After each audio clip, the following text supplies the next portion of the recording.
എന്തോന്നു പൊറോട്ട വിളിച്ചു വെച്ചാൽ നേരെ മടക്കാതിരിക്കുന്നു. ചേട്ടാ ഇവിടെ എന്തെങ്കിലും ജോലി ഉണ്ടോ? ഇവിടെ ഉള്ളവന്മാരിക്കേ പണിയില്ല. ആ നിൽക്കുന്നവനെ കണ്ട പൊറോട്ട മാവ് കുഴക്കുന്നത് ഷർട്ട് മടക്കി വെക്കുന്നത്. ഒരു ഷർട്ട് പഞ്ചാബ് തൊട്ട് മടക്കി വെക്കുന്നു. ചേട്ടാ വീട്ടിൽ അത്രയ്ക്കും ദാരിദ്ര്യമായോണ്ട് എന്തെങ്കിലും ഒരു ജോലി. അതെന്താടാ? ഐഫോൺ EMI എടുത്തേ മാസം മാസം അടയ്ക്കണം. എന്നാ നീ ഒരു കാര്യം ചെയ്യും, നീ ഇത് 6 ആക്കിയിരിക്കുന്ന ഷർട്ട് ഒരെണ്ണം നീ വിറ്റ നിന്നോട് ജോലിക്ക് എടുക്കാം.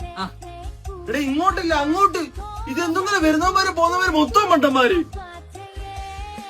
എന്താണോ ചേട്ടാ ഒരു ഷർട്ട്. നേടാ ചേട്ടാ വേറെ മോഡൽ ഷർട്ട് ഉണ്ടോ? ചേട്ടാ ഒരു ഓഫർ ഉണ്ട്. ഈ ഷർട്ട് എടുത്തു കഴിഞ്ഞാലേ ഈ പാന്റ് ഫ്രീയാ. ആണോ? അണ്ണാ ഇത് പാക്ക് ചെയ്തോ? Thank you. അവിടെ ഒരു 650 രൂപ. 650 മോനെ കട എന്റെ അല്ലേ, എന്റെ തന്തയുടെ അല്ലല്ലേ, പിന്നെ ആർത്തി വെച്ചിട്ടാ നീ ഒരു പാന്റ് ഫ്രീ ആയിട്ട് കൊടുത്തത്? മുതലാളിയല്ലേ പറഞ്ഞ ഷർട്ട് വിറ്റ് കഴിഞ്ഞാൽ ജോലി തരാന്ന്. അത് നീ പാന്റ് എടുത്ത് കൊടുത്തത് എന്തിനാ? അത് ഞാൻ ഇവിടുത്തെ പാന്റ് ഒന്നുമല്ല കൊടുത്തത്, പിന്നെ ഞാൻ എന്റെ സ്വന്തം പാന്റ് ഊരി കൊടുത്തത്.